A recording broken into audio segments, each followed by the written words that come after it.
That's what I was thinking. You knew you were going to get banned. I knew it was pretty much inevitable. And people were warning me, and I realized that when they were all telling me this, and I didn't care, I'm like, it's gonna happen. Like when people were giving me advice, like, yo, you gotta slow down. There's too much going on. They're gonna try to they're getting warnings all the time. They were like shutting off my live stream. In the middle, I was getting strikes, warnings. People were saying that they should ban me. Like people were making videos saying like YouTube should ban Sneako. What's up, Sneako? How you doing? The notorious Sneako. Notorious. It's great to be on. I really enjoy this podcast. I actually listen to it. I appreciate that. I think this is going to be an interesting conversation for sure. How are you enjoying Dubai at the moment? I'm enjoying it quite a bit, and I do think this is going to be an interesting conversation. I think there's some questions on the laptop. You keep saying, "Oh yeah, is there anything you don't want to talk about?" Questions ready. It's going to be good. It's going to be interesting. But yeah, Dubai's just great. I've been hyping it a lot on my live stream, talking about how the West is dead, the degeneracy, how the woke is a hive mind. The wokeness will destroy you. It eats away at your soul. If you look at their faces, they look lost. They look sad.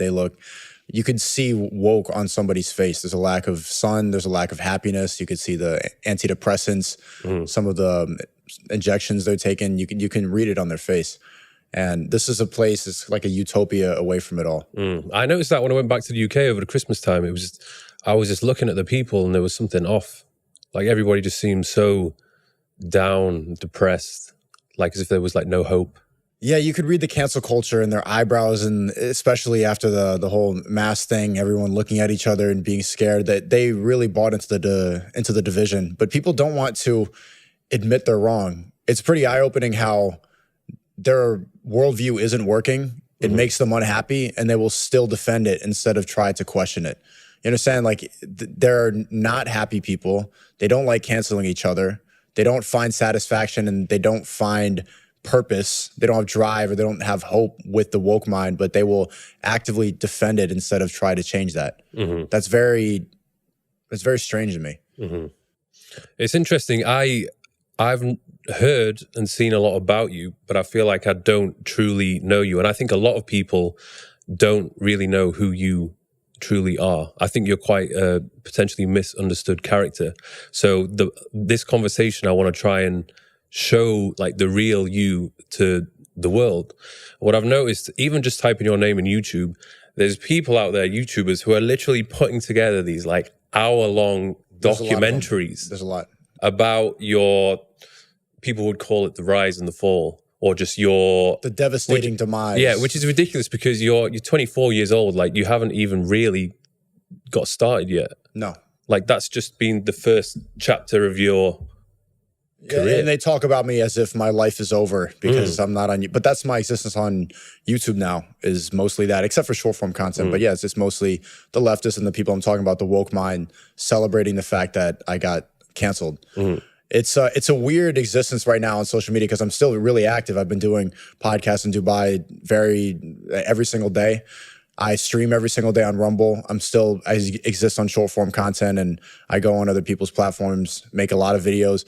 But it's still, because you're part of it, but you're also seen as somebody who's away from it. It's a strange existence. No one really prepares you for that. Yeah. It's not something that was, but I kind of like that it happened this young, because it gives me a challenge and it gives me something. It was getting a little bit like too easy at that point.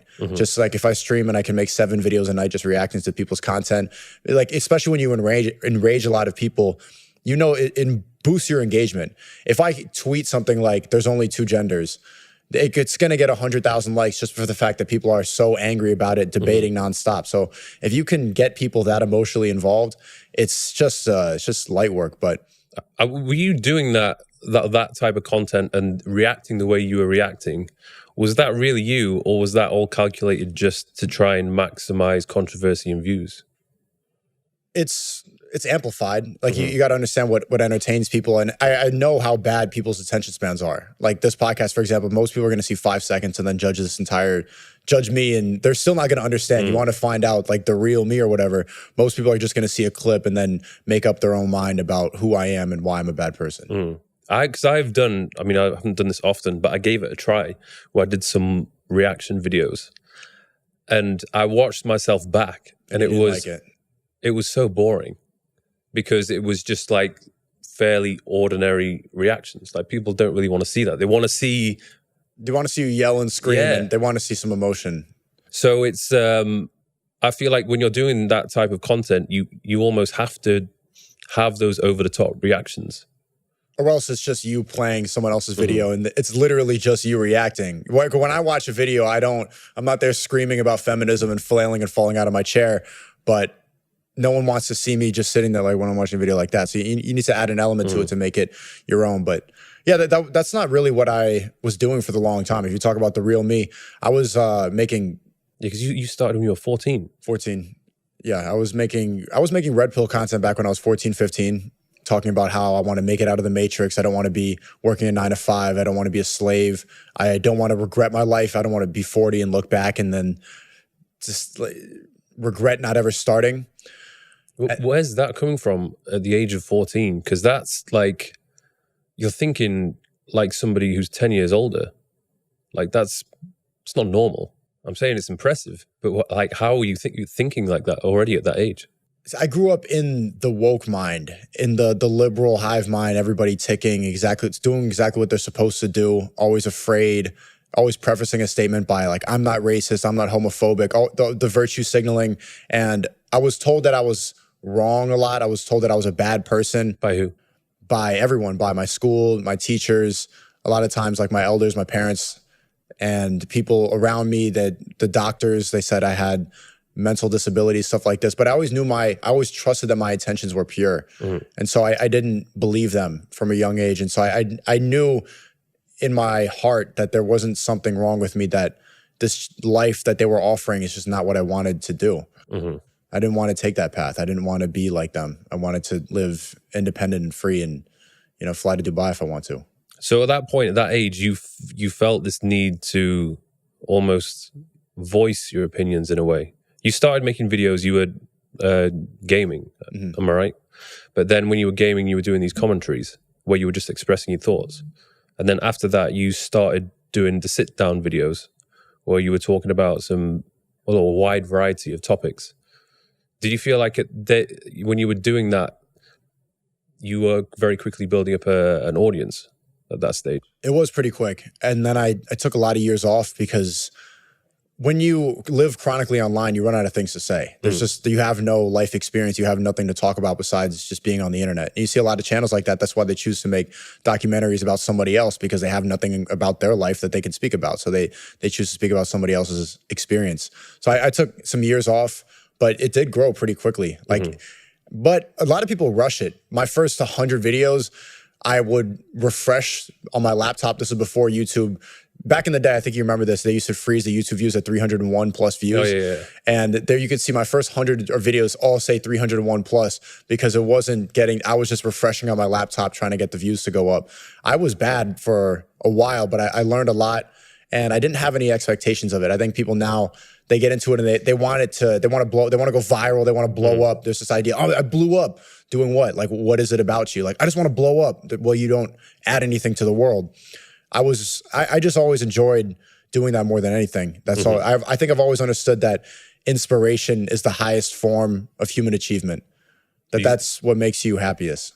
Do you feel like you're doing that though with these reaction videos? Because you could argue the sit-down videos and the well put together vlogs you were doing earlier on, they were potentially adding more value than maybe these pretty crazy reaction videos. I see them as a marketing tool. That's not all I do.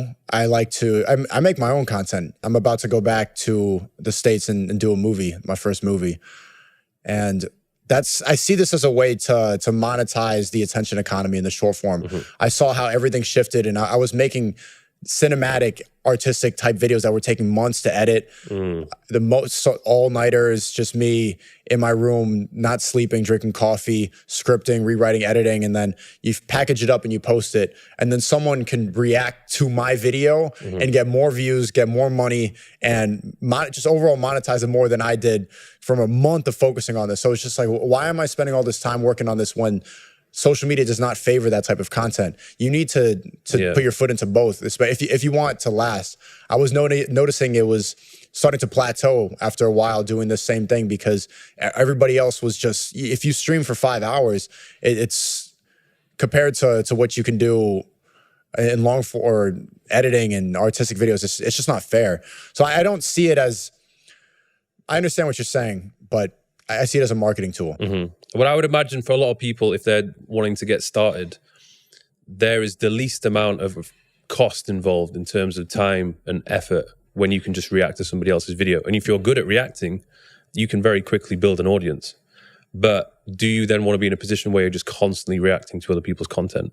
No, I don't even see that as, a lot of time I react to things that I completely disagree with, and that will be the title. And it's a way for me, if you watch a lot of the reaction videos, it's mostly just for the clickbait. It's to get people to be drawn in to talk about a certain subject so that then I can go and do my own commentary, have my own, because there's something about watching something else and getting that spark and realizing the idea in the moment so that you can go on your own tangent and make your own commentary about it. A lot of them, if it was just purely a reaction video, I don't think that I would have had any success. Yeah. Talk to me a little bit about the brief experience and encounter working with Mr. Beast. It wasn't that brief. It was, we are working together, talking on and off for a long time since the Call of Duty days, since those commentary video days. And I saw him branch off. We went into different routes. You know, obviously I'm doing this and I'm trying to talk about red pill ideas, try to get into the truth, who controls the world. Yeah, and he's never going to be speaking about that. No, I mean, it's actually smarter if you think about it. It gives you more longevity, and he's going to be the next like major CEO, the next Elon Musk, the next Mark Zuckerberg is that guy. Mr. Beast was just always optimized and seeing social media for what it was and how to use it as a tool. I started off thinking of it as like an extension of myself. How YouTube used to be like a diary, or it used to be someone would open up and play photo booth and it would be there like way to broadcast their life or give people an update. I saw social media like as this really pure form of just like communicating with people, where he was seeing it as like, this is Netflix, this is the movie, this is the entertainment of the world. I always thought that it was just an extension of you, which is not the best way to see it. You have to see it as a business. So I learned a lot from him, but I didn't understand everything that he was doing at the time. But I think back to that now and just, you could see, if you say that I was ahead at 14, this guy is decades ahead. He's 24. I guess you had your first taste of working for someone else, and I guess not liking the idea of working for someone else. Like, you want to be your own boss. I had that repeatedly. There was a lot of other YouTubers and people solidified in the game that saw my potential at a young age. And that was a repeated. Did they want to take you in? Yeah. And I never wanted to do that. There are people, I don't want to say their names, but I think a lot, guys like Keemstar, I had an opportunity to work for him when I was around 15. And it was the same thing. I just realized I don't want to work for you. I want to be the guy. I don't want to have to go and make your, this is why I'm here. It's not to be working for you. It's the same thing with, it's happened repeatedly, Andrew Schultz and stuff like that. But that was, I probably didn't need that learning experience 3 times. I could have learned quickly that, I just need to do this for myself. But what's difficult for the social media people, for the influencers of my people, my generation, my age, like people who grew up on this, is trying to actively find real life experience so that you have something to talk about. I think that's the problem with a lot of younger YouTubers. Like, how can you talk about life when you haven't really been out there and experienced it yet? It's natural for people in their 30s and 40s because they've just lived life. They've had real jobs. But if you grow up doing this, and I've had little jobs back and forth, but not really. Myron was telling me that it doesn't count. People aren't going to respect this stuff. I worked as a secretary. I worked at a couple of restaurants, Uber Eats, stuff like that. But it's like, I didn't spend years clocking in, clocking out, and being part of that system. So there's kind of a cognitive dissonance where I can't relate to people. So I noticed myself like actively trying to find ways to become more relatable so that I can become a more effective speaker, which is it's a weird way to approach the world. Like, let me do what's more difficult so that I can learn things. Let me take the more difficult path so that it's harder. That's why I like to cancel it, because now I can see things from a different lens. It's not easy, and so there's a struggle. There's something to fight against. There's something to talk about. Yeah, because I imagine when you're at such a young age and you've already built a massive following, I mean, it's so easy to capitalize on that and make money, and you've already got that fame. I can't imagine those people are really going to struggle unless, like you said, they get kicked off the platform. Which I'm grateful for. I'm grateful for that, because life, it's so meaningless without that. It becomes too easy. And you see a lot of guys, like a lot of streamers, they go off into paths of degeneracy, and they just surround themselves with a bunch of garbage because they have no reason to do the right thing every day. Life is handed to them, so why not take the easy route? It's a strange existence, and that could be a path. Look what happened with the Disney stars, for example. They got everything handed to them at a very young age, and then they have all the fame, they have all the validation from people, they have drug problems in the end, and it's a depressing They never really existence. have a childhood, did they? A normal childhood. No, which is why you need to seek normalcy. Have you ever gone through a phase where you've just gone off the rails, gone on a mad one? Oh yeah, yeah. When was the first time you did that? Did you have a little break after you initially you're doing a few years on YouTube and then you stopped? Had a bit of time off? Yeah, when I had some time off, I was spending a lot of time in school. I mean, I think the big reason that I stopped for a while was just partying, doing drugs, drinking, not really doing much, just thinking a lot. It's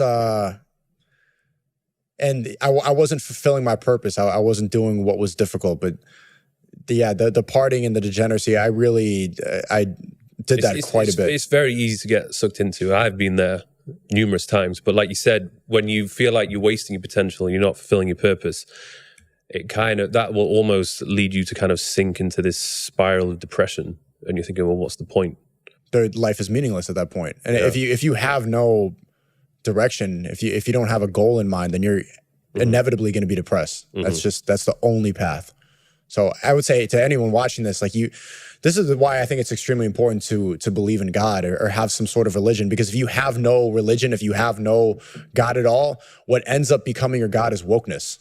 That's just what replaces it. Wokeness is degeneracy, is drugs, is the cancel culture thing, is living online, and the celebrity drama, gossip, cancel culture, being upset at other people, invested in other people's lives. That whole woke social media hive mind, that will replace it, because humans just need some sort of religion. I was trying to be an atheist for a long time, and I've realized that as an atheist for like 7 years, that if you don't have any structure, if you don't have any belief system, that will take it over. And just look at any person, look at what woke people look like. Do you want to be like them? If you look at the people who make documentaries about me, look at their life, because they've analyzed my life all day long, nonstop. It's a great system. What's going to get more views is if you say the devastated, the fall off, it's negative, the negativity, because it makes people feel better about their meaningless existence. When you're in that depressed phase, when you're living a life without direction, what makes you feel better is to see other people failing as well. You don't feel so bad about yourself. You don't need to self-reflect. Look at the other person failing. Oh, he's there too. So they don't like to see somebody succeed because it invalidates their failure. A lot of what cancel culture is about and what people talk about on social media is just to justify why their life is the way it is. Yeah. It's not my fault. I am depressed, I'm anxious, or I'm a gender fluid, I'm a Afro-Latina, queer, whatever. I'm a fat person and it's not my fault. They will come up with different ways and attribute it to wokeness to justify their failures. It's a crazy world that there's so many people out there that have built their platforms literally just from talking shit about other people. Like that is literally their main point of content.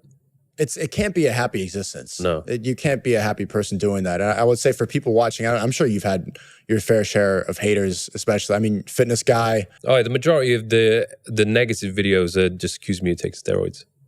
There's many of them, Mike Thurston, Natty or not. They don't know anything about me. They just look at me, make assumptions, make the video because they think it'll get views. Well, it makes them feel better if they have a smaller chest. Like, what's going to make them feel better? The fact that he cheated, Yeah. But look at anybody who's spending time to spread negativity online. They're doing an analysis on somebody else, So take a good look and try to analyze yourself. Like, would you like to be like that person making that video? Look at their life, look at their face, look at what they talk about, look at their existence. Are they gaming all day? Do they seem like a happy person? Are they traveling? What are they in shape? Are they somebody that's a good role model? Because if they're saying that someone like me is a bad person, that I'm racist, misogynistic, I'm an incel, then what are you, right? You're saying that you know better than me, then what are you? Analyze yourself too. I think that that's a fair thing for the next person to make a documentary. And shout out to the next person. There's someone right now watching this who's clipping this up for a documentary in the future. You're going to see this in a face the next time they come up with the word. I don't know what else they can call me, whatever ist. I've been called pretty much all of them. You're gonna see this. Then they're watching. There's someone right now, some nerd, studying this on a laptop, like laying like this, needing to bring this down. Well, because they know it'll get views because the other ones have got views. It's a great system to go viral. I would encourage you guys to do it, man. If your views are low, Just make a video about it. Just make a video and talk down on my life. So in the earlier years, you were doing a lot of YouTube, but you also had a brief career and taste of modeling and stand-up. What was that like? Stand-up comedy was a good way to humble myself. It takes balls to do that. Yeah, that was standing in front of a stage or standing on a stage and talking to an audience. I think that's the best way to develop self-awareness. Mm-hmm. If you don't have that, especially for social media people and having this only communicating through phones and computers, you lose that communication, and it will give you the tools you need to analyze a room, to really look at yourself and figure out what people think of you and how you're perceived, because you can't hide anything. You can hide a lot on social media. You can construct an entire character like it's The Sims on Instagram. You could just become whatever you want to be on social media. When you're standing on it, there's nothing. Any little tics, the way you talk, anything you're hiding, any bullshit will be exposed. And I think that was great to figure out how to become a more effective communicator. Did you do that because you thought, you know what, I'm pretty funny? I think I'm funny, so I'm going to give this a try. Yeah, I never really believed that when I did it that much. And I think you have to as a stand-up comedian, but I think that belief immediately makes you unfunny. Yeah. Thinking that like, I'm funny. It's like, that you talk to that person at dinner or something like that. Hey, she's the funny girl. And then she's just being loud and just talking over everyone because this was my personality. It's just stop. Yeah. It's annoying. I never really believed that. I liked stand-up. I love stand-up comedy because of how effective it is at getting to the truth, because you can't hide it when there's people and it's just you and a mic. There's nothing that you're able to hide. So inevitably the truth is there. And you also have the jury right there in front of you. Like whatever you say will literally be judged. Just staring at you with a cold face. And you hear it immediately. If they're laughing, what you're saying has some semblance of truth. And if they're quiet, then it's I can't imagine that. I mean, that must be something which will develop your confidence and your ability to not give a fuck. Right. Like surely nothing will be better doing that than that. And even Joe Rogan, he talks about a few times about bombing on stage. When you make jokes, no one's laughing, and then you just go just continue to make jokes and nobody laughs. Like that must be an excruciating experience. Did you experience that? One of the most humbling experiences of all time. I've done pretty well on stage too. There's clips out online of like my finalized set. I did a 5-minute set, and that was like 6 months of preparing this material, going back and forth, trying it at different mics and tweaking it and really doing that whole process that stand-up comedians talk about. I had a really good 5-minute set out there at the Ice House, but the bombing, wow, when I was developing that set, like trying to talk about, I had these jokes about the N-word and like being mixed race and like not being able to understand if I fit in different places, and trying to craft jokes about being able to say the N-word. That was difficult, like because I wanted to really figure it out. Did in front of white crowds, did in front of black crowds, did in front of liberal crowds, mixed crowds, and it was the most uncomfortable thing is when. So I was trying this joke to see like, because I'm a quarter black, half Asian, like trying to be able to say the N-word or not. Like, can I say it? I don't remember exactly what the joke was, but it was bad. It was cringe. And then some guy in the front, I said the joke, it's quiet, and he goes, this nigga.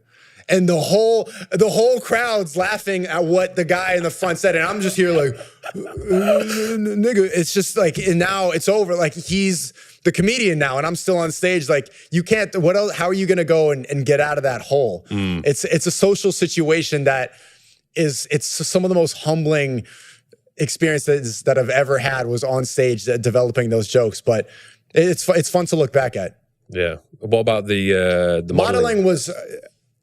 That was also realizing that I've been there before. I had a brief career, but it's a weird industry. Photographers, really creepy. The people who are actually like employing you, like deciding whether or not you are the look or whether you're fashionable. The look. Yeah. Oh, you have a look. It's just like, I'm not. For me, they were saying, "Oh, you're too big. Like you need to lose size." And I was like, "But I love being big. So you want me to change and to be smaller and like waste this gift that I have just to fit in with what is apparently the look." Trendy. Yeah. How long did you last in that?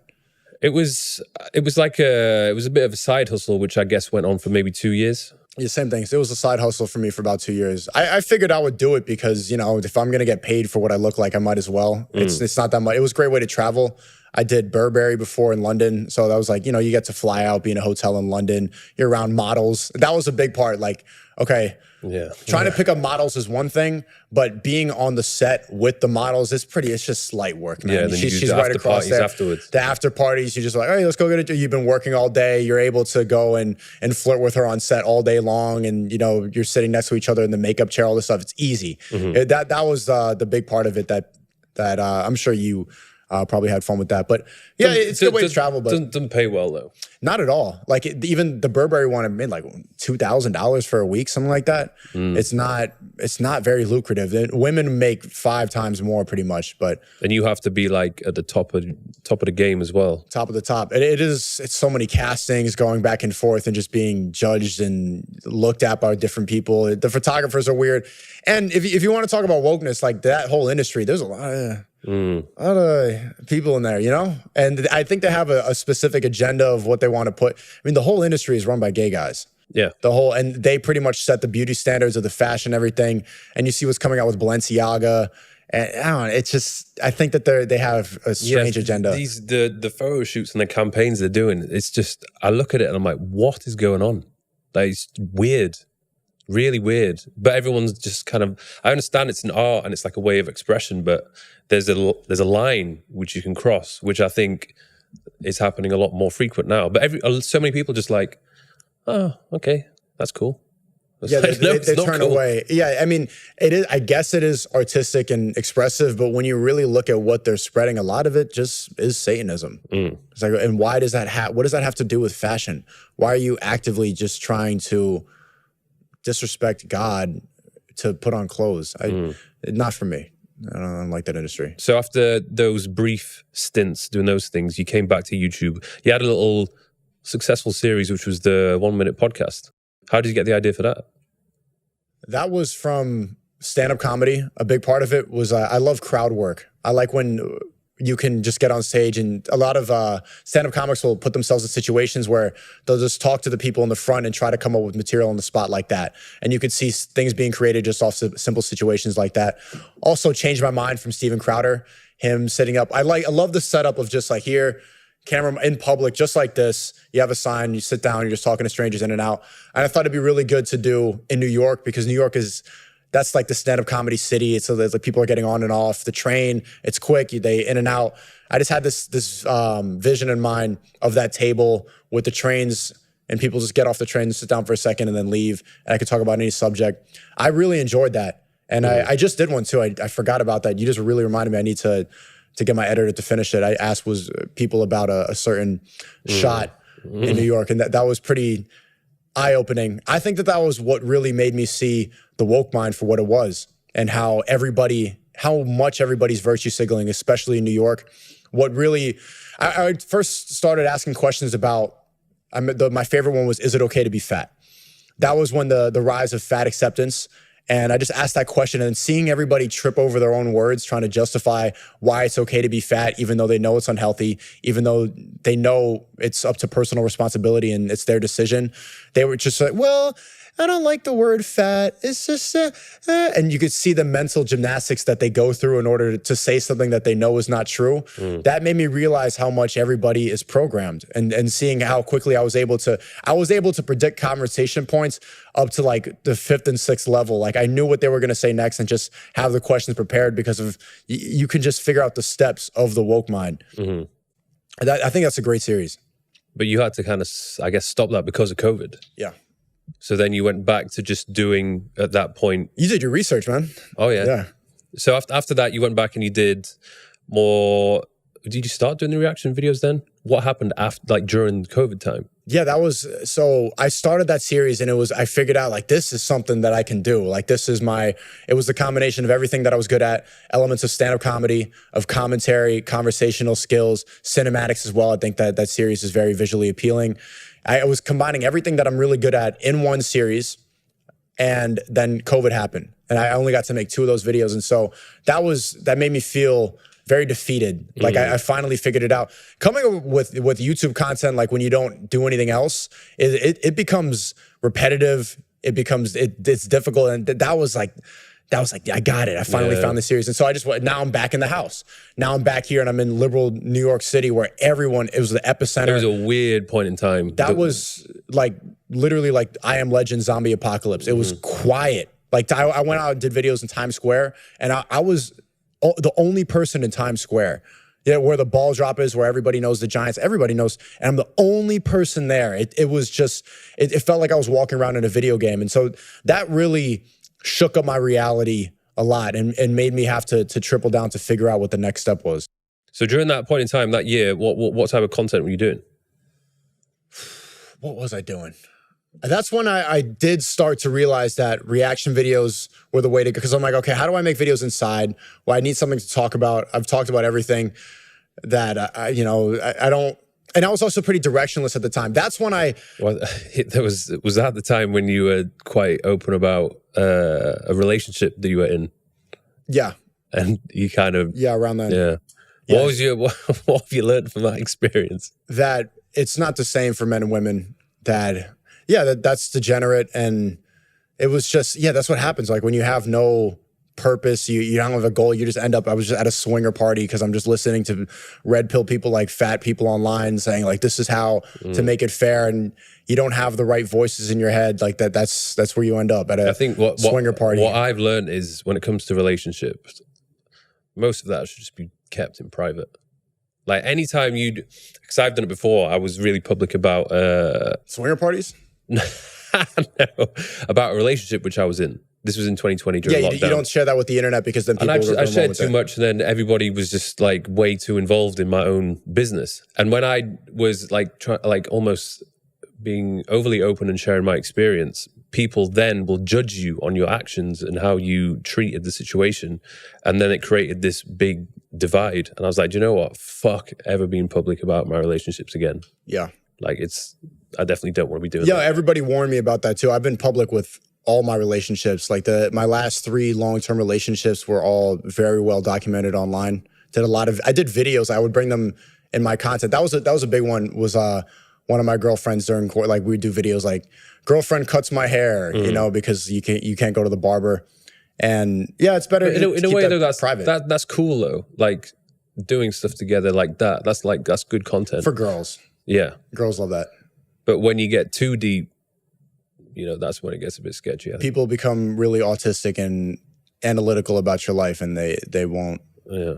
They like talking about that stuff. But yeah, the reason that I ignored people telling me not to talk about that stuff is like, I've always trusted that my intentions were good and that were honest. And I like honesty. I like transparency. I've grown up online. I've shared everything. So I'm not going to keep anything private. Yeah, I think that's what people don't really understand, is that you have been very honest.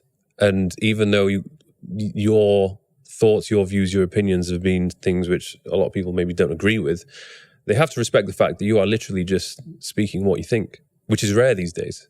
Yeah, people virtue signal more and they analyze more than... Yeah, people are not honest. People don't like to share their actual beliefs because they don't want to be challenged. People say what they're insecure too. A lot of people they say what they think should be heard. Yeah. What they think is going to be perceived the right way, instead of putting an idea out there and letting it be challenged and starting open debate, having discussions. I think that that's very important. Conversations are the way that we find the truth. Nobody wants to throw out an idea on social media and let it be criticized, because they always want to put themselves up as a perfect figure, as if they know everything. But if you grow up on it, and if you are on it from you're going to be wrong if you're just throwing out ideas and trying to be challenged. But people, it's really funny to me how many people will talk professionally and not want to engage in dialogue or in debate. If you strongly hold these beliefs, you should be able to have them be challenged. I think that's very important. Do you think that's because they're scared of not being able to back up their views and opinions, or more so because they just don't want to get cancelled? It's both, but I would say the first one more. I think people like believing what they believe, and you could see how, like, leftists, for example, they don't even know how to be around people that disagree with them. Yeah. If they have a disagreement, then they're like, they take it personally. Yeah, they get offended. They get frustrated and upset get because angry. they don't have the ability to back up their points and what their opinions are. So you must be a bad person if you disagree with me. Yeah. It's really insane. I talk with people on the left all the time. I have a lot of friendships and relationships with people that I disagree with on everything. And you could see the people in the comments and other woke people, they're like, how is this possible? They can't comprehend talking to somebody that they disagree with. Yeah. And even like with my friendship groups and the people who I'm cool with, I don't agree with everything they say. Like, there's many times we have different points of views, but that doesn't matter. Like, I can still be friends with them. I can still be cool with them. And like, even with my partner, my relationships, it's okay if we have different, I mean, as long as we have the same values the majority of the time. But if if we have different opinions, it's good. It's normal. It makes for more interesting dialogue too. If I agree with somebody on everything, like, what are we going to talk about? Yeah. What are we going to have to say? Speaking of disagreements, I feel like you've managed to have beef with the majority of the YouTubers on the platform. Yeah. Do you regret any of those beefs? Because I think beefing it's an interesting one, because you can almost pre-plan to have this beef with a YouTuber, and you both will have not only fresh content, but you may get each other's following. So it could be a strategic way to grow and to have something to talk about. But at the same time, it can make you look like you have been too easily offended and you want to get sucked into this drama. And you may, like I'm sure you've experienced, you burn bridges and, potentially burned a lot of bridges. Yeah. None of my beefs were orchestrated. I think some people ask that sometimes. You think that was purely emotion, where you reacted and you're like, you know what? Fuck this guy. I've never really started it like that. Well, there's a couple, I would say. Like, let's say, for example, someone leaves a comment on a video. It's like 4 words, but it's the top comment. He's for the streets. Oh, yeah. Yeah. So I remember that one. So that one wasn't a beef. That was just like, I don't like anything you talk about. You're promoting quarantine. You're promoting cancel culture. You're the embodiment of exactly what I don't think is masculine and what we're supposed to be doing. You don't spread the truth. And so that was just a show. That was like a reason to be able to be, to make a whole video about it. Do you regret that though, making that video? No, not at all. What do you think? Why do you ask that? Because I'm thinking I will get some negativity. Like, anybody who's making videos on YouTube, you are going to get criticized. You are going to get some shit from people. The majority of the time, I will acknowledge it. I will obviously react first based on my emotions, but I don't do anything. I just walk off and I just think about it, let myself cool down. And usually, most of the time, I'm like, it's not worth it. And I just carry on doing what I'm doing. And I feel like, you know what, I'm above them. Like, I don't want to resort to their level and react and even give them more exposure. You know what I mean? It's like the top... That one, for example, the top rappers in the game, Jay-Z, Eminem, They never beef with anyone because they don't need to. Eminem beefs with people. Eminem was beefing with some mid-tier rappers. Jay-Z was beefing with them. And I understand what you're saying, but that's when I realized how powerful reactionary content is. Being like that beef and how like enticing and entertaining drama is. People like to see the back and forth, that like mental sparring. It's interesting, and it gives you something to talk about. That one, for example, like people say, like you made a whole reaction. The guy's name is D'Angelo Wallace. Since then, I think he quit YouTube. I think he hasn't responded to that. But yeah, I mean, that guy was canceling it. He was the face of Twitter cancel culture and just making it on YouTube, like the face of virtue signaling, saying that people were bad for not quarantining, saying that people were evil people. They should be canceled. We should put these people in jail for having parties. And it's like, no one's going to call you out for that. I'm just going to, that was a way to show that was not the reason I made the videos about it. I just didn't like anything he was talking about. Is there any bridges that you burnt that you regret and you think, you know what, actually, I'd want to still be cool with this guy? Or you good? Mr. Beast. Yeah. That was one that I didn't need to do that, but Well, you put a video up and then you just deleted it straight away. yeah, no one saw it, but Well, that's good. He saw it. He saw it. Yeah. It had like 20, I think barely, no one saw it but him, man. Yeah. And so you can't go back from that. You don't think he'd ever forgive you? I wouldn't. I wouldn't. I've been thinking a lot about that, about how much my mind has been plugged into social media, doing it since I was 14, and how much my brain is wired to seek attention from social media. And I think your question is good. Like, do you regret any of these things? Because social media, it's not, I think a lot of people in Gen Z make the mistake that all attention is good attention. That as long as people are talking about me, as long as I have engagement, that is good. But a lot of it is really negative. And just because people are saying it does not mean you're doing anything positive. Just because your phone is blowing up, it doesn't mean that something good is happening. And you see it with different types of rappers, different content creators. And I was standing in the mosque yesterday for the first time and just realized, like, I do this thing where I pick my nails. I constantly do that, but I was sitting there just quiet. Hands weren't moving, hands weren't shaking. I was very aware of how much my brain has been wired to be like almost one with my phone. And that's why I think that I'm going to be effective talking about this, because I think a lot of people who grew up with social media can relate to that, to how comparison is the thief of joy, how always looking about and comparing yourself to other people online, and that can really be detrimental. It's not normal. It's not something that anybody is supposed to go through. It's not something natural for the human experience at all. And that's not touched on enough, because it's getting worse. It's getting worse. And I want to show people like the mistakes I've made so that hopefully they don't make the same ones I've made. But it's difficult, because how do you try and train yourself to not spend so much time on social media when it is literally sucking you in and it's doing an amazing job? Even for me, like, I will go on there and I'll do what I need to do. Half an hour later, I'm still on it. And then I'm like, what am I doing? And then I do the same thing every day. Yeah. I did that this morning. I'm like, what am I doing? I need to go over and call an Uber. I think the trick is you're going to be on it regardless. You're going to be addicted to it, but it's about making it a positive experience, like curating, choosing what you consume. Choosing what you consume, having the right people that you follow. Especially when I go on Instagram, like I was sending you a DM, like, where is the location of the spot? And then immediately when I go to the search bar, it goes to the explore page first. And then so many times before I even search the person's name that I'm contacting, literal softcore porn. Like there. And I'm just like, whoa. And then I forget what I'm doing here. And so you have to retrain your brain to think that all of this is haram, that this is terrible, that this is demonic. I look at a demon, and I push that out.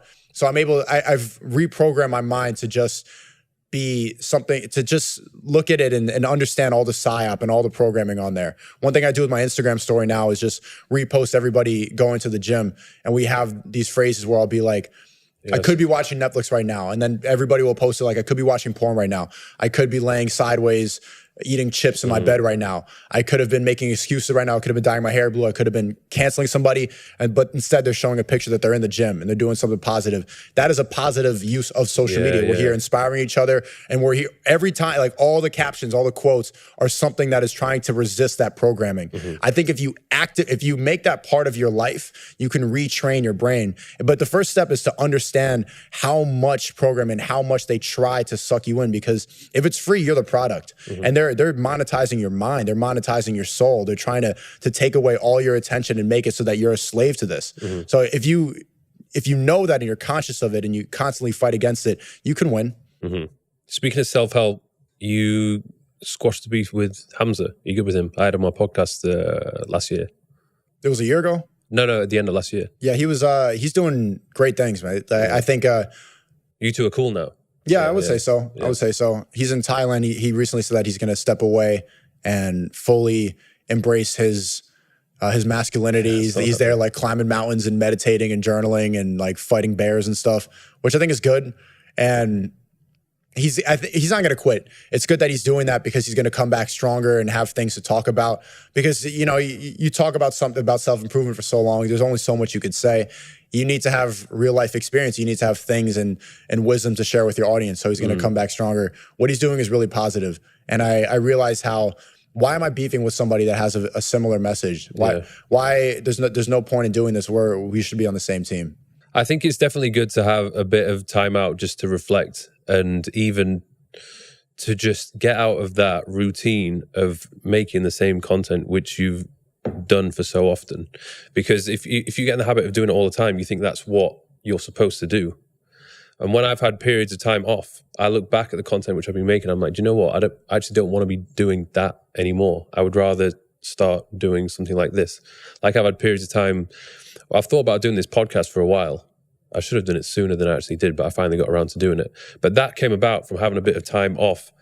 I think it was, especially in the summer of 2021, like I barely put out any videos, was just partying, enjoying myself. And I thought, yeah, this isn't it. It gets old quick. Yeah. You need a purpose. Because even the vlogs, they were very sort of, you know, the parties, women, travel, lifestyle, like it was all very fun. But I think at the end of the day, I was like, where's the substance? There's no substance at all. So I feel like whatever content I'm putting out, I'm hoping that it's going to have some positive effect on the world and for those that view it. And it does. Yeah, enjoy the conversations that you've been having. What's really important, and I notice a lot of people that do this, because everybody has a podcast now. Everybody's doing it. They lack the ability to show curiosity. And that's what separates yours from a lot of people, is that they're not able to sit there and actually try to get into the head or try to figure somebody out and show curiosity, because that's what made podcasts great a couple of years ago, before the rise and everyone's doing it. So like, oh, we get clips for TikTok. There's that type of essence for a lot of them. Like they're just trying to talk about stuff that they know will get clipped up. But the reason that it was interesting in the first place, I credit that to Joe Rogan, was the curiosity and how you can document those conversations with the microphone that people have at the dinner table, that people have with somebody that they really want to talk to. That's one thing I want to really understand. When you were putting out, this was probably the last couple of months, when you had your YouTube channel, when you were getting these early warnings, these strikes, did you not think, oh, if I continue, I'm going to get banned? Or did you know I'm going to get banned, so I'm just going to go and keep making these videos and maybe even take it as far as I can before I get kicked off? That's what I was thinking. You knew you were going to get banned. I knew it was pretty much inevitable. And people were warning me, and I realized that when they were all telling me this, and I didn't care, I'm like, it's going to happen. Like when people were giving me advice, like, yo, you got to slow down. There's too much going on. They're going to they're getting warnings all the time. They were like shutting off my live stream in the middle. I was getting strikes, warnings. People were saying that they should ban me. Like people were making videos saying like YouTube should ban Sneako. Yeah, I saw that. They were getting their viewers to actively go to your channel and flag it. Which I don't know why that isn't against. I thought that was against YouTube policy. It's not. You're allowed to do that. It's insane. But I don't think that was the reason I was banned. I mean, they played me in the Senate in the Senate committee. They said that I was inspiring domestic terrorism. That's how far I was going. But when people were saying that, a lot of people, my elders were saying like, you got to, and it had no effect. I'm like, man, this is just, it's inevitable. But you just didn't want to listen to them. I didn't know. Very stubborn. I guess that's, in a way, it's a good thing because you got banned, but you got banned for just speaking your mind, which is, I respect that. I'm sure quite a lot of people respect that. Yeah, it wasn't just YouTube. A lot of people don't know that as well. It was also Twitch. I lost my Twitter, banned on TikTok. Twitter I got back thanks to Elon, but I got wiped. Like just one by one, all these platforms. And, you know, especially when that's like pretty much your only skill set. You know, I dropped out of school. I mean, I'm good at video editing. I can run a business online. I know how to make money. But when that's my main thing. Like, people come up to me like, are you that YouTuber? I'm like, no, no, I'm not. When that's your thing and they wipe you from that, it's like, you're like, what now? What do I do? My people in my family were saying like, maybe you should just go get a job now. Like maybe you should just quit this thing. Did you just buy the tills at Walmart? Yeah. Like imagine that. Like you saw, you're that YouTuber and you're scanning their camera at Best Buy. God, it's a really a weird, but it's working out, man. Rumble is a great platform. I recommend everybody do it. And part of the reason when we were talking about social media addiction and how you can reprogram your mind, I think part of it is coming to alternative platforms. Because if you know what the agenda is on these mainstream platforms, I'm the proof of that. You should actively go seek out these. Don't let big tech have a monopoly on your mind. They don't have good intentions. They don't want the best for you. They need you to be a slave to their system. Rumble actually allows free speech and that there's a lot of good creators on there. And I found myself actually browsing the site more. At first, I'm like, okay, it's just like a website where I can host my stuff. It's getting better. And there's a lot of great creators on there. And I recommend everybody listening to this to download Rumble. Yeah, I think if they make a couple more improvements, hopefully there'll be some more people that go over there. But I think ultimately, it seems to be the majority of people are on YouTube. And obviously that must be quite frustrating for you because you can't necessarily reach them. And anything new which is going out there at the moment, I guess, the good stuff, podcasts, but then there's other people, like we said before, just people making videos about you and not allowing you to have your voice and your say on events that have happened. But I'm not even upset about that. The fact that my existence is mostly from like the mouths of the woke people like speaking negatively about me, I think eventually people need truth and people need something. They need some high energy. They need some entertainment. And if everyone is insisting, all these woke people are insisting I'm a bad person, there's got to be an equal amount of people watching that like, is he? Is he really? A lot of it, I think, could be good marketing because if they're constantly talking about me and I don't have a channel, there's got to be something enticing there. And if I can be part of that movement to shift people away and let them go to a different platform, then that will make me happy. I wonder if you could rebrand yourself and your image and your sort of the way you present yourself. Would they allow you back on the platform? And if you could, would I? Would you? Yeah, because everyone would kind of know, like, oh, it's not really him. It's just the censored version of Sneako. And there's a new CEO. Yeah. I talked a lot about that, the previous CEO. I think surely you would be allowed back, but you couldn't obviously be doing the same stuff you were doing before. But I think there's definitely a lot of positivity and great messages which you could spread, but just in a different way. Less reactionary, less drama-driven, making less noise, stuff like that. But it's so much fun at the same time too. I like the challenge and the back and forth of it, that sparring and the constant. There's something really fun about stirring the pot like that. It is, yeah, like pissing people off. You just like it's like kind drama. of a masochist. Yeah, I mean, I don't know if I like drama, but I like challenging people's ideas and shaking the pot. I mean, obviously on Rumble, for example, there's no one to beef with. There's nobody because everyone's like, yeah, I agree with you. So that's where it's all positive. There's a lot of people who mentioned the old Sneako. So how would you define the old Sneako and how would you define the new Sneako? Who are they and how are they different? They're not, it's the same person. You know, the people that say I miss the old, they haven't progressed at all in life. They don't actually miss the old you. They miss that year. There's a lot of people that reminisce about the year 2016, or they reminisce about an old album. They miss the memories that they had. Like when they listen to that album that Kanye made in 2004, they don't really miss the old Kanye. They miss that feeling when they first heard it for the first time, and then that feeling it gave them, that belief they had, that optimism, and now they don't have it. And so they go blame something else, or they talk about an artist. I miss the old thing. Is I think it's garbage personally. I get that every single day, but it doesn't affect me at all because it's pretty much the same attitude. Every time I see somebody say that, it's like, did you even watch the old stuff? Yeah, I saw those earlier videos and you were, it's you. Talking about the same things. Talking about the same things. So maybe it was just the type of the content. No, these people that say that, they haven't progressed at all in life. They're in the same spot. And so they have resentment towards themselves.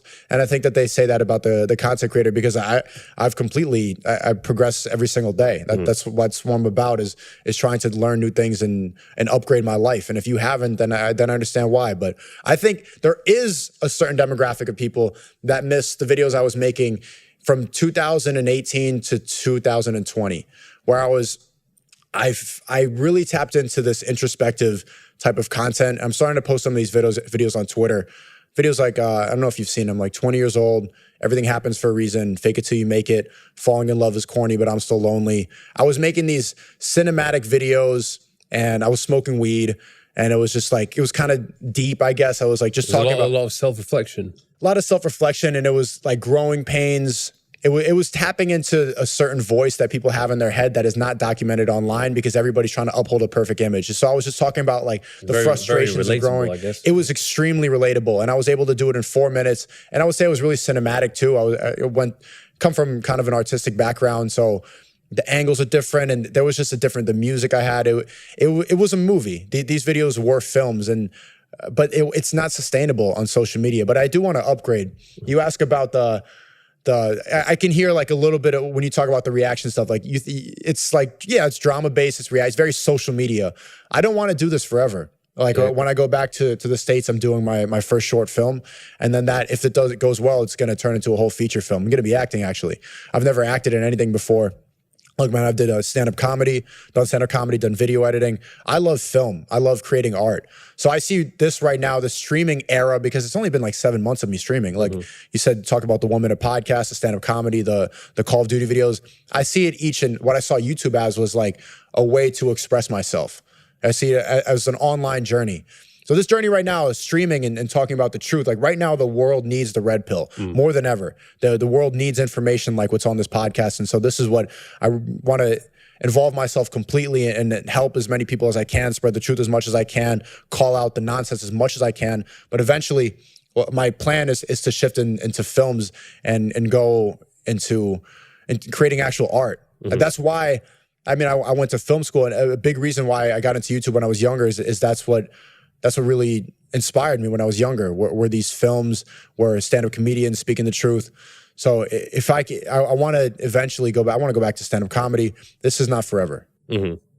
I feel like you'll definitely need to have quite a bit of control and say when it comes to the films. Like, do you want to produce them? Because you don't just want to be an actor. You want to have some part. No, I don't want to. Acting is not really something I'm that interested in. I want to direct them and produce them, but I think you definitely give that a try. Yeah, I'm going to, but I want to make enough money so that I can create my own production company. That's the goal, and to have my own say and not, I don't want to work for Hollywood. I don't want to do these garbage movies. I don't want to recreate Ghostbusters with 4 girls. I don't want to do any of that. Yeah. So I'm gonna make my own films. Yeah, recent films have been pretty lacking. So yeah, they just recreate every movie from the 80s and make it feminist. It's just feminist rebranding of old ideas, and they kill off anybody masculine. There's a specific agenda with every single movie. If you look at it, you can see it now. Every time I watch a film, there's some level of woke propaganda, always. Like, especially with Marvel. Marvel's going down this weird route of like making men look stupid. It's funny. Women are the superheroes. Yeah, the blue hair is the winner. Men are goofy and fat and incompetent. They're wrong. It's every single, not just Marvel. Every movie has this, and people are tired of it. People can see right through it now. Yeah. Speaking of money, I would imagine that you're going to be having a harder time trying to create revenue now that you can't be on these big platforms. So what are you doing at the moment to try and bring in Yeah, people say that, but that's actually not a problem at all. Rumble has a great monetization system. That's one of my streams of revenue. Yeah, it's really good. I recommend any YouTubers watching it, even you, to just sign into Rumble. And I've got an account. Yeah, it copy pastes all your videos onto Rumble. Obviously, the discovery system is not as good as YouTube right now, but no, the Rumble. I make more money per view on Rumble than I did on YouTube, and the CPM is higher, less views, but yeah, no, it's really good. But that's only one of them. The main one, or a big one, is the course I have, the creativity kit. All right, I teach content creation. I have a call I don't want to say lesson. That sounds like I'm too smart, but I do a call once a week, and then I have other professors on there from, I have a crypto professor, e-commerce, editing. You know, that's one that I've mastered for months and months of editing. I have editing professors, and it's just it's a community full of red pill people that want to work together.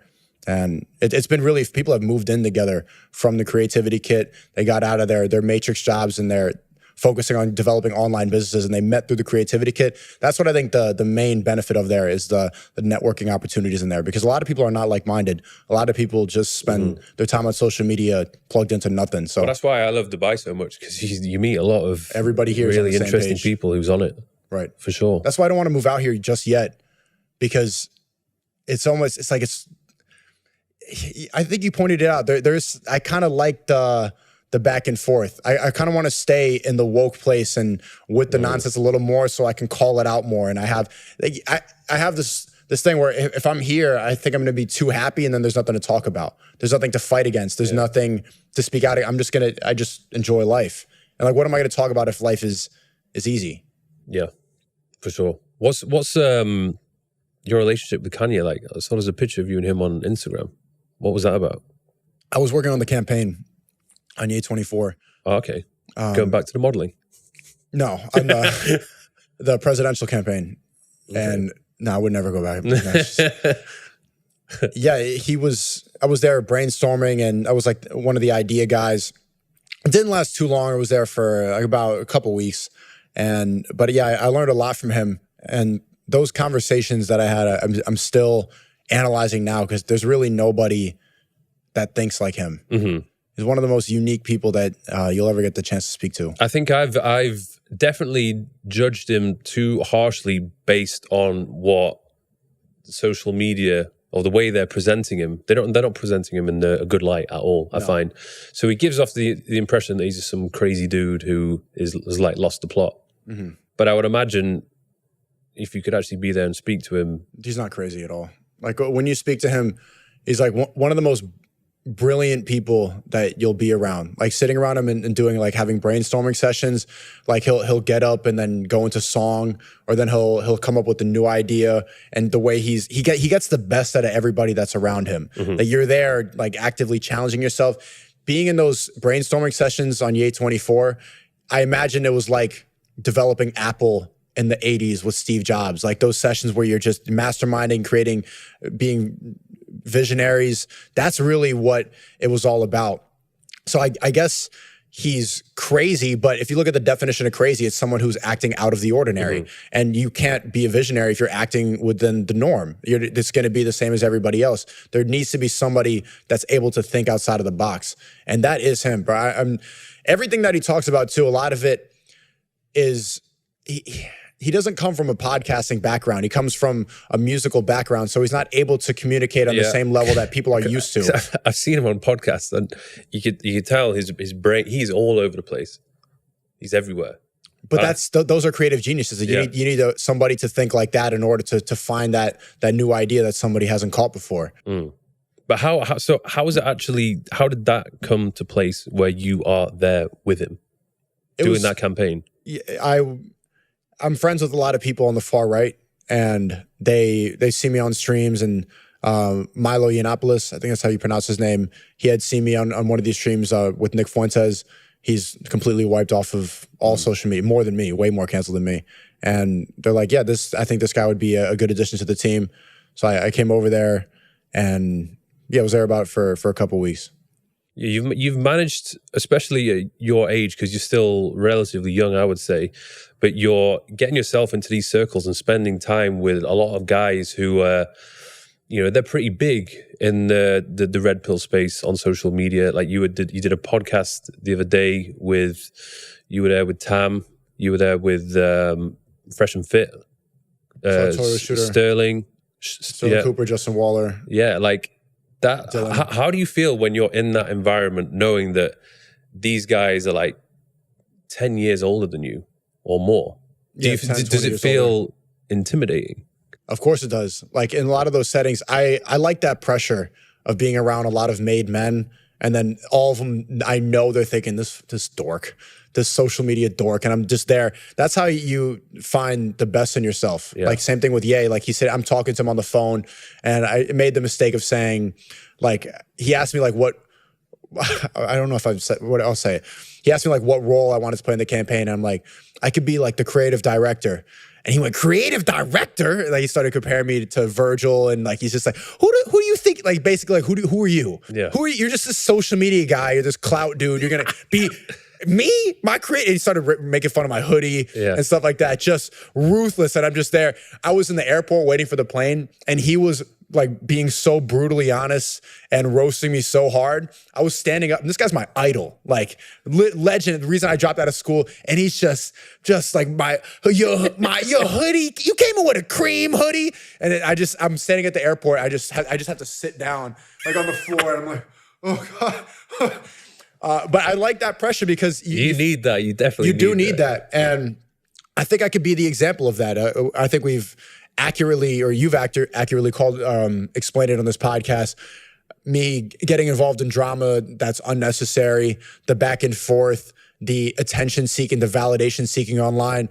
Being around these made men helps bring the best out of you and sees a world that's not consumed by social media, which has been my world. So you figure out what you've done wrong, and you figure out how to conduct yourself and how real men operate. And I think that I could be that liaison for the next generation, for the next generation of guys who want to be that too, because they really do need this message right now. I'm sure you have so many of these young guys that like really resonate with this message, because there's a giant it's absent on social media. Well, I think in an ideal world, these boys should be getting these lessons taught to them by their father. But there's a lot of, I would argue, incompetent fathers, or dads that just don't know better. Like my dad, like I couldn't have asked for a better dad. Like nicest guy ever, brought me up proper. But there was a lot of lessons which he didn't pass down to me. But that's because I don't think he knew it himself. And obviously he grew up in a completely different time period to me. There was no social media in his day and age. Now there is. And these young individuals and boys aren't prepared to enter the dating scene in this new world. Like it's complicated, it's messed up. And if you're just a nobody on social media with like no status, no money, like you're really gonna have a hard time trying to get a date with a hot girl, because they're out there dating the guys that are 20 years older than them, who've made it, who've got money and status. So it's difficult for sure.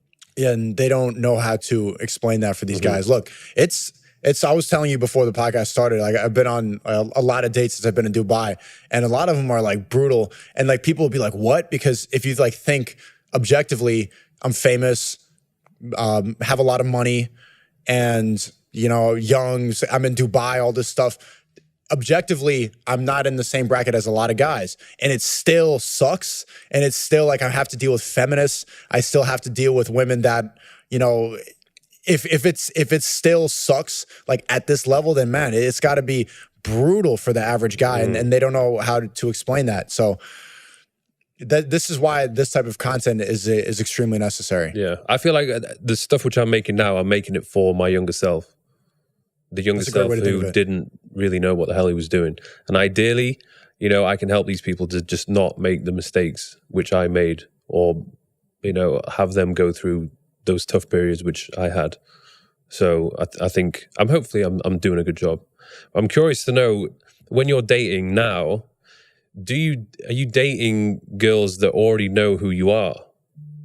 Or are you dating women that they have no idea who you are?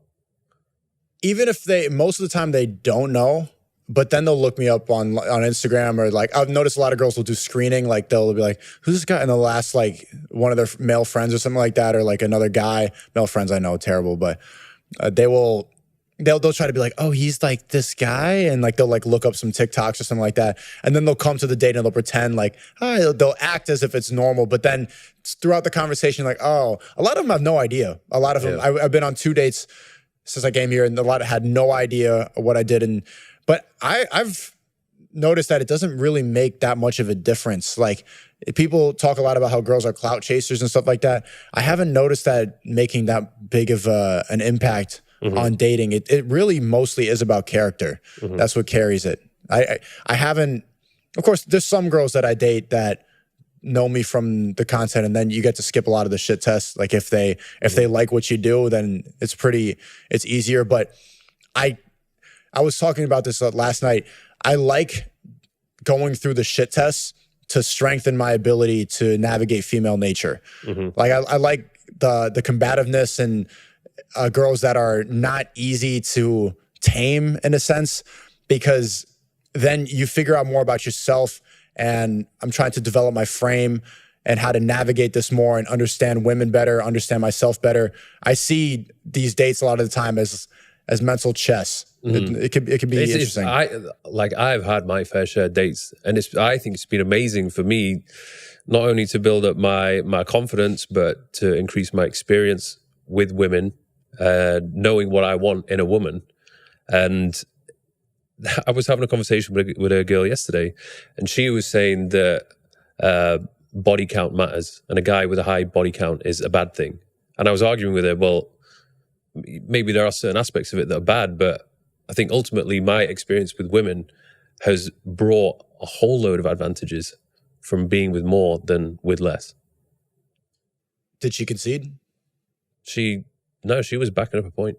What was her point? Like, the guys, he belongs to everybody, he shares himself? Well, I think that there was one argument she was making that if a man who has a high body count, he is so used to just constantly having sex with different women that he will find it harder to settle down with just one.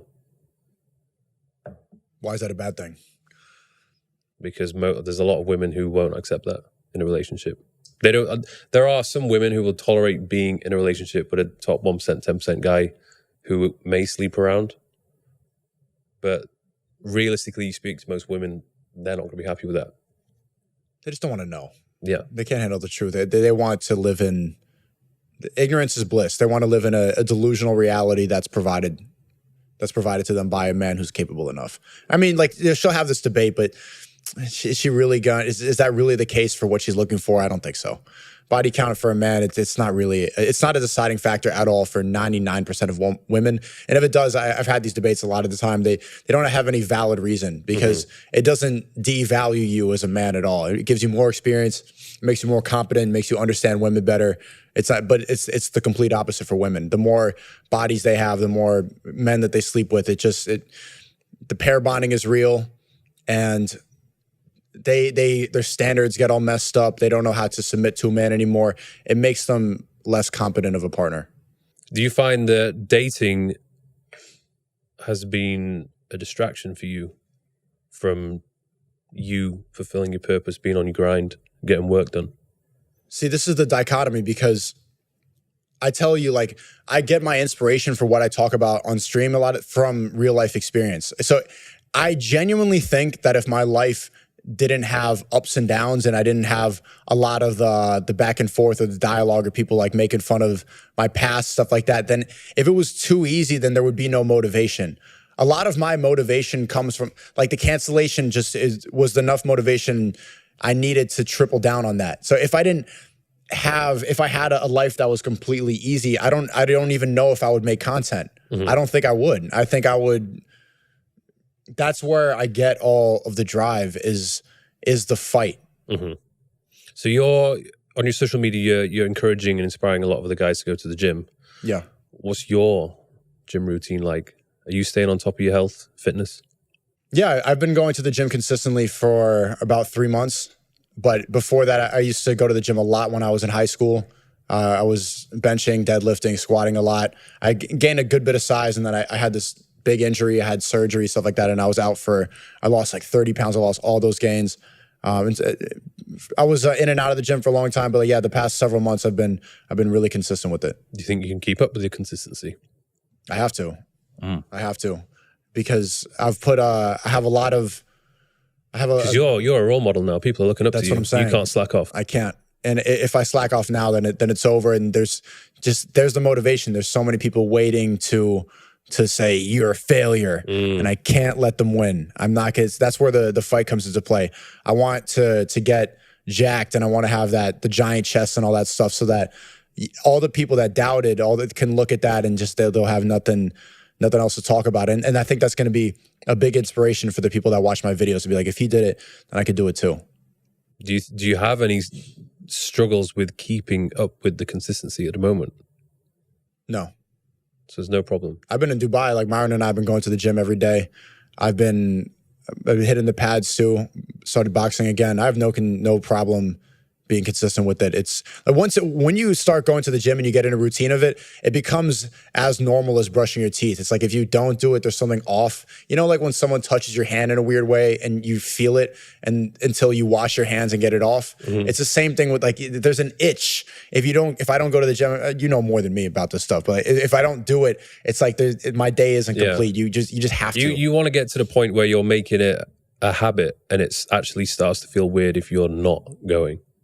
And I think the thing for me is I know what I can look like because I've been there, like I've prepped for a competition. I know what my body is capable of. So for me to really slack off and either lose size, or particularly it's more common for me if I start to gain a bit of fat and I lose my definition, I just think I'm being lazy, like I'm slacking off. Like there's no reason why I can't still maintain a decent physique and have that relatively low percentage of body fat. But I know it's the things which I'm eating or maybe the cardio which I'm not doing, which is resulting in me looking not my best. And I always want as much as possible to try and look my best. Otherwise, I look in the mirror and I'm disappointed. And naturally, when you are looking good, you feel good. And it gives you so much confidence. Like if I go down to the pool and I'm like really content with the way I look, like you fucking feel good. And also, everybody's like looking like, oh shit. Who's that? Yeah. And it gives you more respect, like in meetings and stuff like that, in business, everything. If you have the right, I'm trying to work on my posture too. There's like every little detail about you, it gets analyzed at a certain level of business and networking. People notice all of these things. And if you're fat at that level, people are just not going to respect you. That happens to me. Like when somebody tries to tell me, like I've had a lot of fat people tell me to go to therapy, and it's like you go to the gym. Like, you don't tell me imagine how disrespectful that would be. Like if I just told go to the gym, telling a fat person, because it's very clearly that what you need to do. But people talk about this thing about therapy all the time. I get all the time people tell me to go to therapy. But it just, imagine if you flipped the script and you said that. But yeah, you need to do it in order to just maintain yourself at the highest level, not just fitness and not just for attention and for confidence, but also just for competence and it to make teaches those you deals. a hell of a lot of discipline, and it's not easy to get. It is quite difficult. So when people see that, when women see that, when guys see that, they're like, fair play. Like he's putting in the work. He has discipline. He has that self-discipline. It shows a lot about your character. You have discipline. And women are attracted to self-discipline, for sure. More than they're attracted to clout or anything like that. Yeah. That's the most important trait. I forgot to you asked that question earlier. I didn't really get to answer. You asked, like, has dating been a distraction? And I meant, I was talking about the fight, and because those experiences of dating and everything like that, it helps me have things to talk about. Like going to the gym every single day, it helps me. Like going through something difficult in the gym, like pushing that last rep, it gives me something else to speak about. It gives me that, because men need to conquer. Men need to overcome something in order to become a better person. And I would go back on that degenerate path if I had nothing, if I didn't go through anything. Yeah. I think from what I've learned, you just have to make sure it doesn't take over. You need to prioritize yourself, your career, your focus. Yeah, just make sure, yes, you need to allocate some time to dating women for sure, but don't let it take over everything else.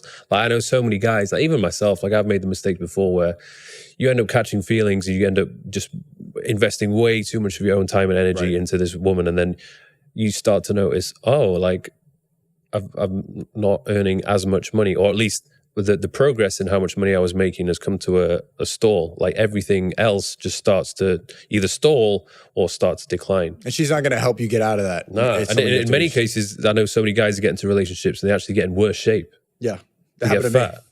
When I was in all my long-term relationships, when I get extremely skinny, because you get comfortable and you're getting attention from her and she's telling you you're fine. She wants to watch Netflix.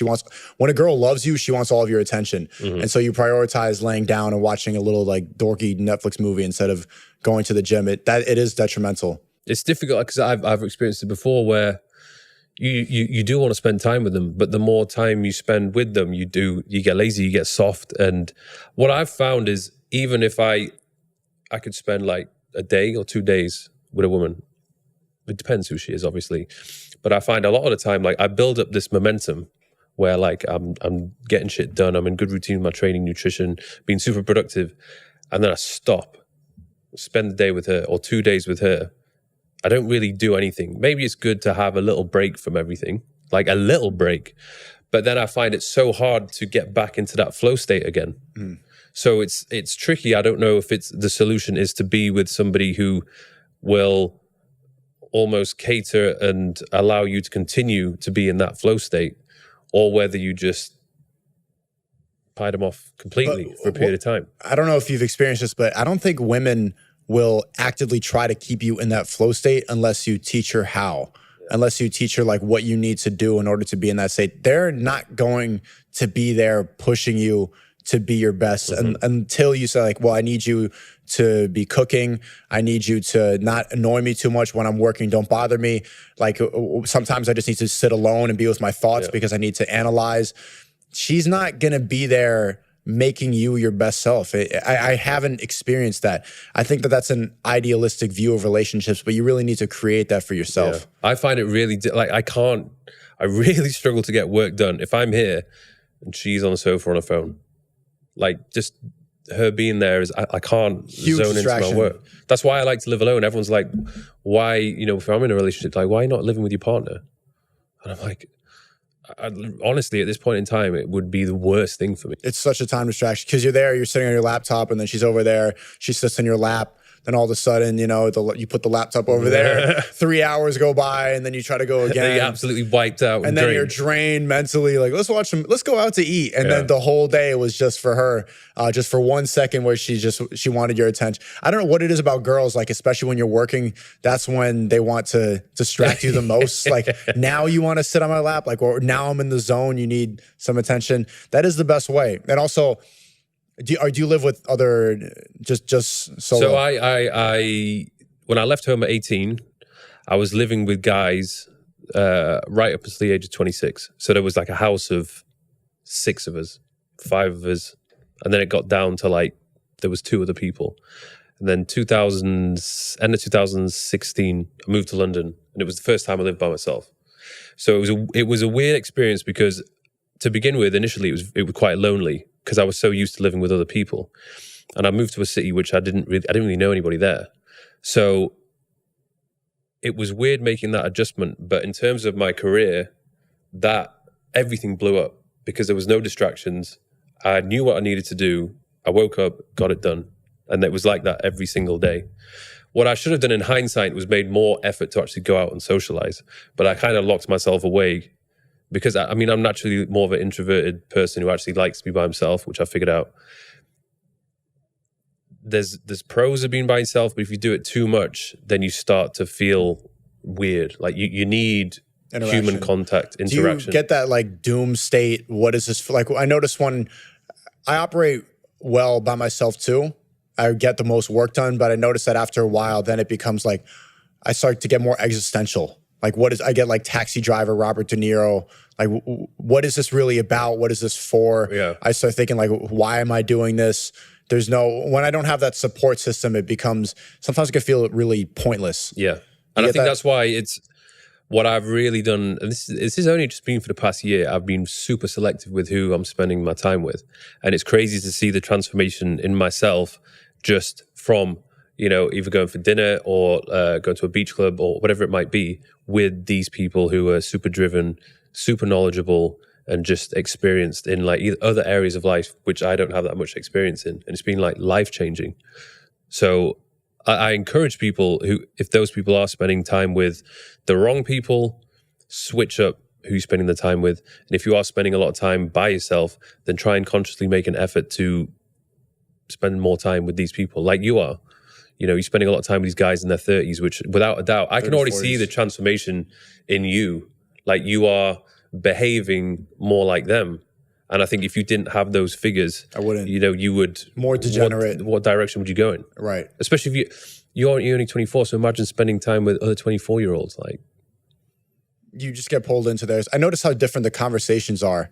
I like when I'm speaking to, like, I've been around a lot of high level people since I've been in Dubai, and just the way that the conversations are conducted. Everybody waits for their turn to speak. Nobody interrupts. There's always a point to your sentence.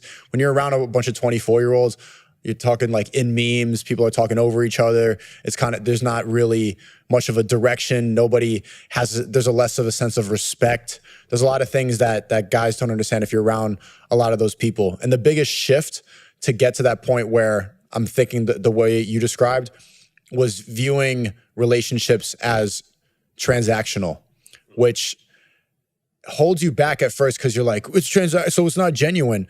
But when you realize that time is a commodity, and at a certain level, all the time you spent is essentially like money being spent. Mm-hmm. So if your relationships aren't transactional, then you're essentially wasting your time, and you're upholding a lot of relationships with people just for the fact that you have a history or you knew them for a long time. You're upholding them for the wrong reasons. Every conversation you have, all the time you spend should be to improve. And if not, you're going to fall behind. Yeah. Even I've noticed if I'm spending time with the wrong people, I start to get frustrated. A little bit with myself, but even with them.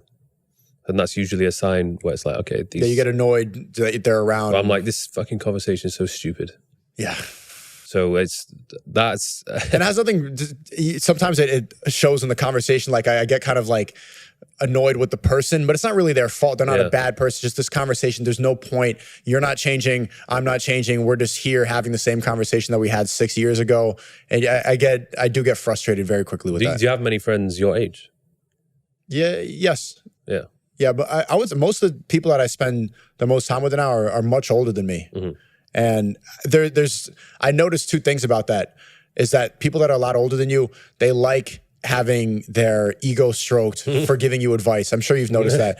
They like to be, I was talking to somebody the other night, and I asked him advice for a couple things, and then he went, keep going. Keep going. And then I'm like, I don't have nothing. And then I'm like, just coming up with stuff because he's like, this is how you do it. Mm-hmm. Because I know. And it's just, the stuff he's saying was really generic, normal stuff. And I'm not in my head like, yeah, that's interesting.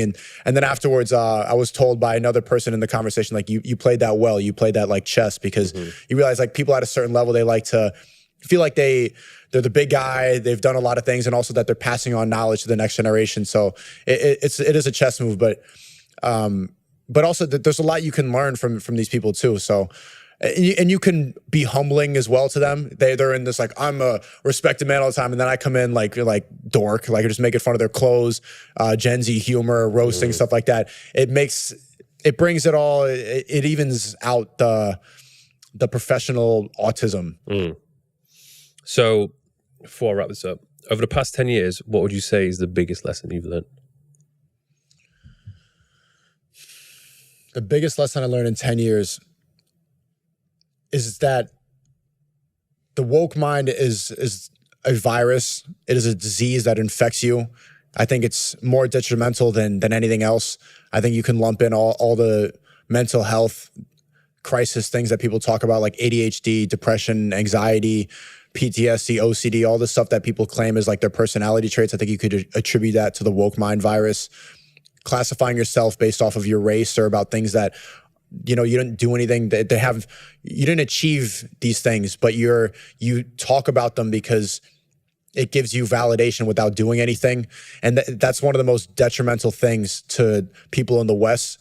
They've replaced religion, they replaced God with the woke mind virus. and it brings you down. And it was specifically designed to keep you poor and to keep you at the bottom and to not challenge the status quo, to keep you controlled so that people do enjoy life without that. And a belief system that's completely anti that is the best way to move forward. And if you spend your time too much on social media and seeking the wrong things and going down that path, then it will consume you. So resist the woke mind. Any regrets? No. I think all of it gives you experience. All of it makes you who you are. I don't live with that sort of mindset. I think everything happens for a reason. And if it happened, it was supposed to happen, and it was a conscious decision. Yeah. I can see you're learning from the mistakes. And I'm actually really curious to see what the older Sneako is going to be like. Like, I'm trying to picture you 30 years old in 6 years' time. That's going to be something pretty special, I think. What advice would you give to your 24-year-old self? I guess, like you're doing now, just spend more time with older guys who are extremely successful, switched on, and are going places. I just did not have that. And I think even the majority of my 20s, I didn't have it at all. And that definitely slowed down my rate of progress and development as a man. And I think I spent a lot of time getting really into the science of building muscle, losing body fat, but that was it. Like, I didn't really, once I felt like I'd mastered that craft, I kind of sat back a little bit, when really I should have been continuously learning, always learning, looking to develop new skills, which I didn't really do. And then I think I realized, because I didn't do that, I was getting to a point where I felt like I didn't have anything else to say. I had nothing new to bring to the table because I hadn't learned any other skills. So that would be my advice. How would younger people watching this, how would they go find those people to be around and speak to and learn from? It's a great question. So if you are by yourself, I think one thing that you can do is just constantly be listening to podcasts, these productive self-help podcasts, because it's almost like you're there with them. You're always learning something. You're not only learning from their experiences, but the knowledge which they're sharing. So do that as much as you can. I mean, even if you could go through 1 or 2 podcasts a day, read some books. Obviously, you don't want it to take up too much of your time. But when it comes to actually meeting these people in person, I don't know. That's a good question, because like, I'm at a point now where I've built and established myself online. So it's easy for me to reach out just walk to into people. Those scenarios. I'm like, hey, let's meet up. And they're like, yeah, okay.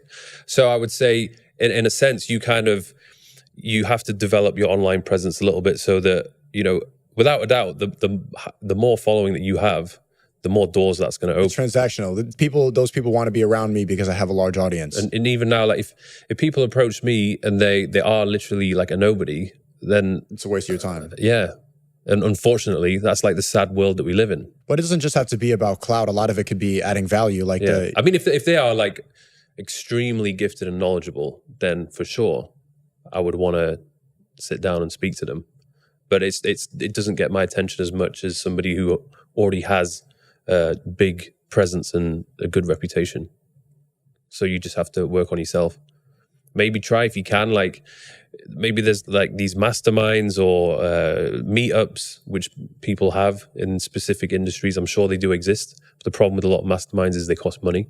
So people don't have them. If you do have the money, then get yourself involved, because doing these masterminds, you're going to meet other people who have money, and you're going to expand your network drastically. So investing into yourself and these courses and mentors can definitely help. But you need the money to do that in the first place. So sort yourself out and start making money. That's the right advice. I mean, the creativity kit is $50 a month. That's mine. And you could speak to me directly. I think that's a pretty low price point in order to ask me a question. Mm-hmm. And the 7 millionaire professors that I have in there. Nice, man. That was a good conversation. I enjoyed that. Thanks a lot. No worries, bro.